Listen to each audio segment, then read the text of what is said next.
श्वसन के प्रकारों के संबंध में निम्नलिखित कथनों पर विचार करें। बाहरी श्वसन को पल्मोनरी श्वसन भी कहा जाता है और यह फेफड़ों तथा रक्त के मध्य होता है। दूसरी बात, आंतरिक श्वसन को उत्तक श्वसन भी कहा जाता है और यह रक्त तथा कोशिका के बीच होता है। हृदय गैसों के आदान प्रदान में सक्रिय रूप से भाग लेता है, केवल पंपिंग का कार्य नहीं करता। दिए गए कथनों में से कौन सा या फिर कौन से कथन ठीक है?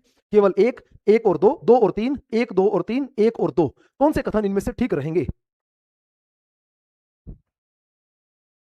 कौन से कथन इनमें से ठीक रहेंगे? कौन सा ऑप्शन यहां पर ठीक रहेगा भाई? क्वेश्चन नंबर 2 में फटाफट रिप्लाई कीजिए। देखिए, जैसे हमारे पास दो तरह के परिसंचरण है, सिस्टमिक और पुल्मोनरी, उसी तरह से शरीर के अंदर दो प्रकार के रेस्पिरेशन भी है, एक इंटरनल और एक एक्सटर्नल। बाहरी श्वसन किसके मध्य होगा? बाहरी श्वसन के अंदर आपको वातावरण नहीं कर देना है, ये भूल नहीं करनी है। बाहरी श्वसन किसके मध्य होगा? आपके रक्त के मध्य और आपके फेफड़ों के मध्य।